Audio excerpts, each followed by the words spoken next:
Welcome to the Bible in a Year, Old and New Testament Bible Reading Plan for 2025, Audio Edition. June 14th, Ezra chapters 6, 7, and 8, and John chapter 21. Ezra chapter 6. Darius approves the rebuilding. So King Darius issued orders that a search be made in the Babylonian archives, which were stored in the treasury. But it was at the fortress at Ecbatana, in the province of Media, that a scroll was found. This is what it said. Memorandum. In the first year of King Cyrus's reign, a decree was sent out concerning the temple of God at Jerusalem. Let the temple be rebuilt on the site where Jews used to offer their sacrifices, using the original foundations. Its height will be 90 feet, and its width will be 90 feet. Every 3 layers of specially prepared stones will be topped by a layer of timber. All expenses will be paid by the royal treasury. Furthermore, the gold and silver cups, which were taken to Babylon by Nebuchadnezzar from the temple of God in Jerusalem, must be returned to Jerusalem and put back where they belong. Let them be taken back to the temple of God. So King Darius sent this message.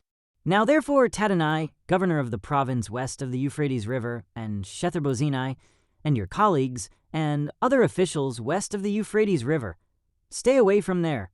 Do not disturb the construction of the temple of God.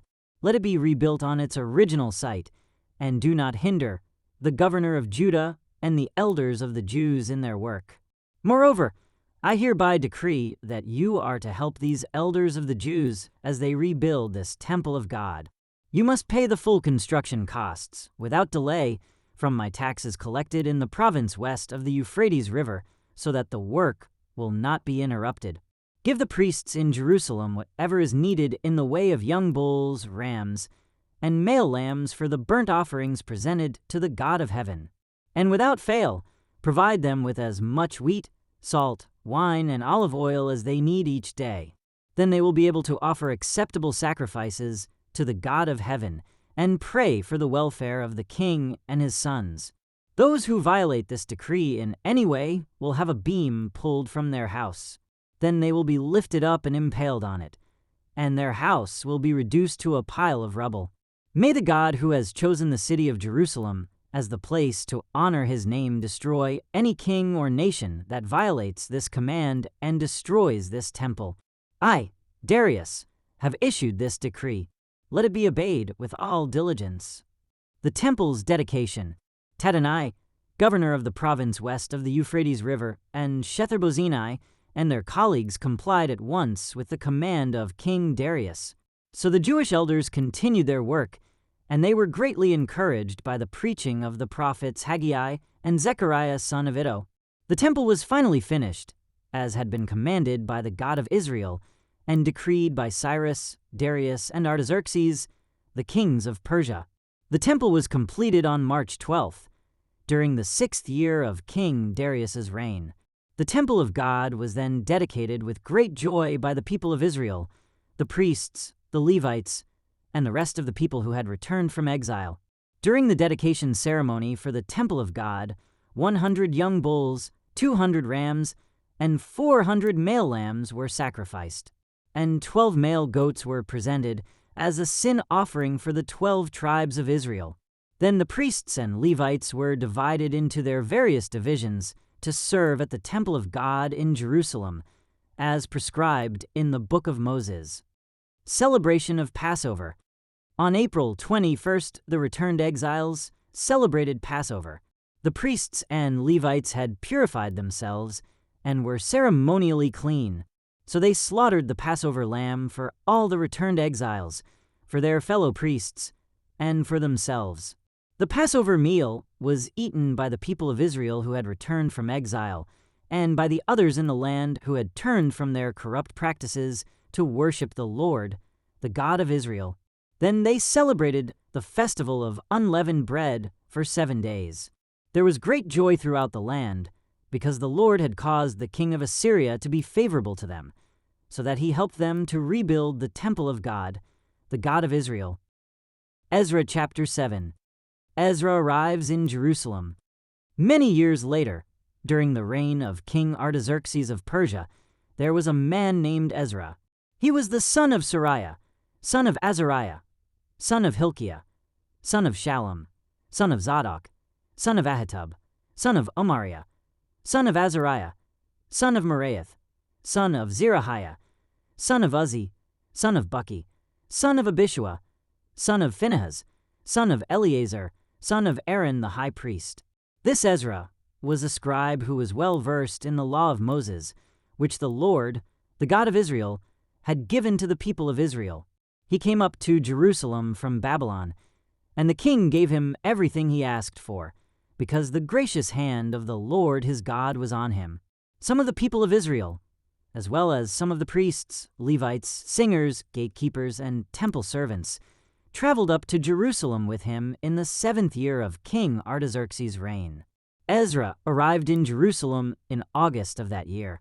He had arranged to leave Babylon on April 8th, the first day of the new year, and he arrived at Jerusalem on August 4th, for the gracious hand of his God was on him. This was because Ezra had determined to study and obey the law of the Lord and to teach those decrees and regulations to the people of Israel. Artaxerxes' letter to Ezra. King Artaxerxes had given a copy of the following letter to Ezra, the priest and scribe who studied and taught the commands and decrees of the Lord to Israel. From Artaxerxes, the King of Kings, to Ezra the priest, the teacher of the law of the God of heaven. Greetings. I decree that any of the people of Israel in my kingdom, including the priests and Levites, may volunteer to return to Jerusalem with you. I and my council of 7 hereby instruct you to conduct an inquiry into the situation in Judah and Jerusalem, based on your God's law, which is in your hand. We also commission you to take with you silver and gold, which we are freely presenting as an offering to the God of Israel who lives in Jerusalem. Furthermore, you are to take any silver and gold that you may obtain from the province of Babylon, as well as the voluntary offerings of the people and the priests that are presented for the temple of their God in Jerusalem. These donations are to be used specifically for the purchase of bulls, rams, male lambs, and the appropriate grain offerings and liquid offerings, all of which will be offered on the altar of the temple of your God in Jerusalem. Any silver and gold that is left over may be used in whatever way you and your colleagues feel is the will of your God. But as for the cups we are entrusting to you for the service of the temple of your God, deliver them all to the God of Jerusalem. If you need anything else for your God's temple or for any similar needs, you may take it from the royal treasury. I, Artaxerxes the king, hereby send this decree to all the treasurers in the province west of the Euphrates River. You are to give Ezra, the priest and teacher of the law of the God of heaven, whatever he requests of you. You are to give him up to 7,500 pounds of silver, 500 bushels of wheat, 550 gallons of wine, 550 gallons of olive oil, and an unlimited supply of salt.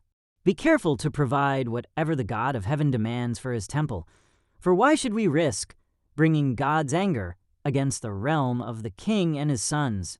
I also decree that no priest, Levite, singer, gatekeeper, temple servant, or other worker in this temple of God will be required to pay tribute, customs, or tolls of any kind. And you, Ezra, are to use the wisdom your God has given you to appoint magistrates and judges who know your God's laws to govern all the people in the province west of the Euphrates River. Teach the law to anyone who does not know it. Anyone who refuses to obey the law of your God and the law of the king will be punished immediately, either by death, banishment, confiscation of goods, or imprisonment. Ezra praises the Lord. Praise the Lord, the God of our ancestors, who made the king want to beautify the temple of the Lord in Jerusalem. And praise him for demonstrating such unfailing love to me by honoring me before the king, his council, and all his mighty nobles. I felt encouraged because the gracious hand of the Lord my God was on me, and I gathered some of the leaders of Israel to return with me to Jerusalem. Ezra chapter 8. Exiles who returned with Ezra.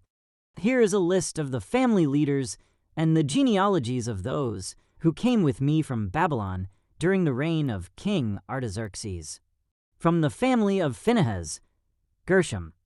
From the family of Ithamar, Daniel. From the family of David, Haddish, 3 a descendant of Shechaniah. From the family of Parash, Zechariah, and 150 other men were registered. From the family of Pahath-Moab, Elihoenai son of Zerahiah, and 200 other men.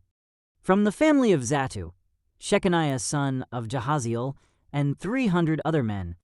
From the family of Adin, Ebed son of Jonathan, and 50 other men. From the family of Elam, Jeshaiah son of Athaliah, and 70 other men. From the family of Shephatiah, Zebediah son of Michael, and 80 other men. From the family of Joab, Obadiah son of Jehiel, and 218 other men. From the family of Bani, Shelemith son of Josiphiah, and 160 other men. From the family of Bebai, Zechariah son of Bebai, and 28 other men. From the family of Azgad, Johanan son of Hakatan, and 110 other men. From the family of Adonikam, who came later, Eliphalet, Joel, Shemaiah, and 60 other men. From the family of Bigvai, Uthai, Zachar, and 70 other men. Ezra's journey to Jerusalem. I assembled the exiles at the Ahava Canal, and we camped there for 3 days while I went over the lists of the people and the priests who had arrived. I found that not one Levite had volunteered to come along, so I sent for Eleazar, Ariel, Shemaiah, Elnathan, Jerib, Elnathan, Nathan, Zechariah, and Meshullam, who were leaders of the people. I also sent for Joirib and Elnathan, who were men of discernment. I sent them to Iddo, the leader of the Levites at Casiphia, to ask him and his relatives and the temple servants to send us ministers for the temple of God at Jerusalem. Since the gracious hand of our God was on us, they sent us a man named Sherebiah, along with 18 of his sons and brothers. He was a very astute man, and a descendant of Mali, who was a descendant of Levi son of Israel. They also sent Hashabiah, together with Jeshaiah from the descendants of Merari, and 20 of his sons and brothers, and 220 temple servants. The temple servants were assistants to the Levites, a group of temple workers first instituted by King David and his officials. They were all listed by name, and there by the Ahava Canal, I gave orders for all of us to fast and humble ourselves before our God. We prayed that he would give us a safe journey and protect us, our children, and our goods as we traveled. For I was ashamed to ask the king for soldiers and horsemen to accompany us and protect us from enemies along the way. After all, we had told the king, "Our God's hand of protection is on all who worship him, but his fierce anger rages against those who abandon him." So we fasted and earnestly prayed that our God would take care of us, and he heard our prayer.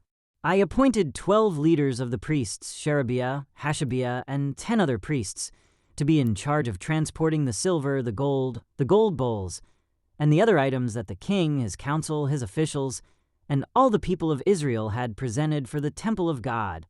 I weighed the treasure as I gave it to them, and found the totals to be as follows: 24 tons of silver, 7,500 pounds of silver articles, 7,500 pounds of gold, 20 gold bowls, equal in value to 1,000 gold coins, 2 fine articles of polished bronze, as precious as gold. And I said to these priests, "You and these treasures have been set apart as holy to the Lord. This silver and gold is a voluntary offering to the Lord, the God of our ancestors. Guard these treasures well until you present them to the leading priests, the Levites, and the leaders of Israel, who will weigh them at the storerooms of the Lord's temple in Jerusalem." So the priests and the Levites accepted the task of transporting these treasures of silver and gold to the temple of our God in Jerusalem. We broke camp at the Ahava Canal on April 19th and started off to Jerusalem. And the gracious hand of our God protected us and saved us from enemies and bandits along the way. So we arrived safely in Jerusalem, where we rested for 3 days.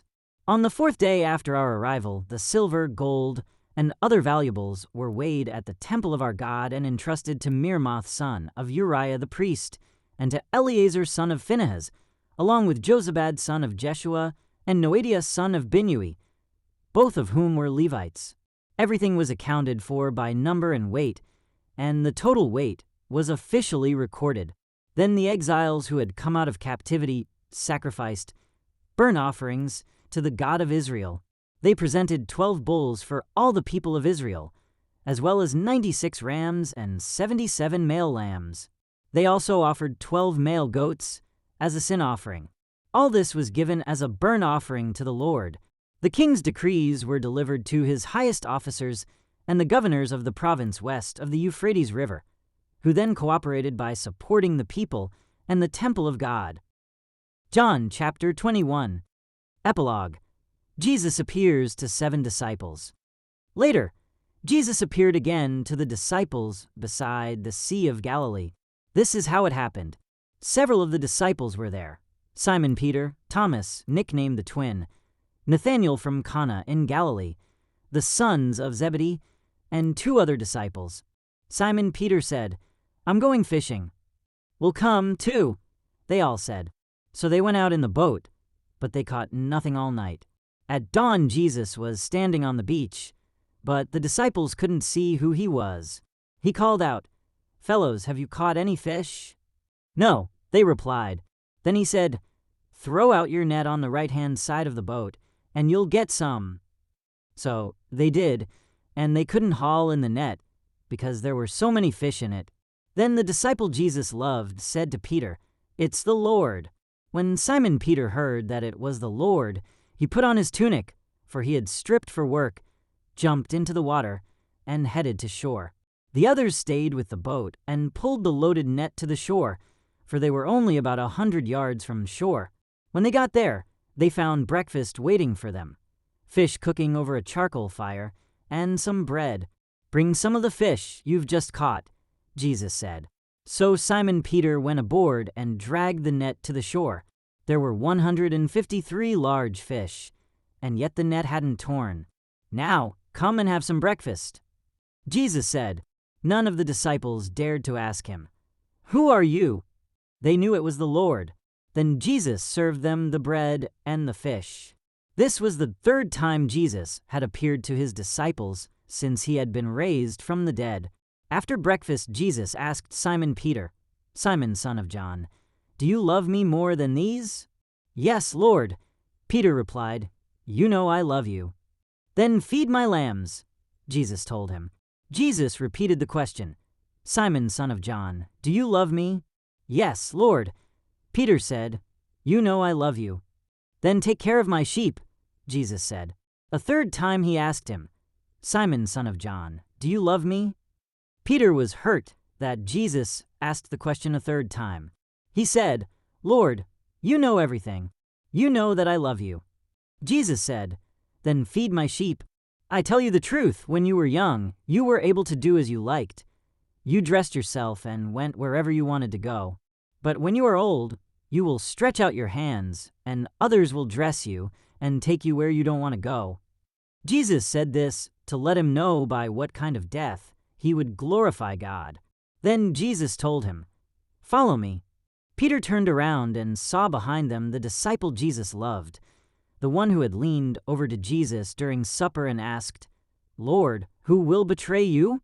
Peter asked Jesus, "What about him, Lord?" Jesus replied, "If I want him to remain alive until I return, what is that to you? As for you, follow me." So the rumor spread among the community of believers that this disciple wouldn't die. But that isn't what Jesus said at all. He only said, "If I want him to remain alive until I return, what is that to you?" This disciple is the one who testifies to these events and has recorded them here.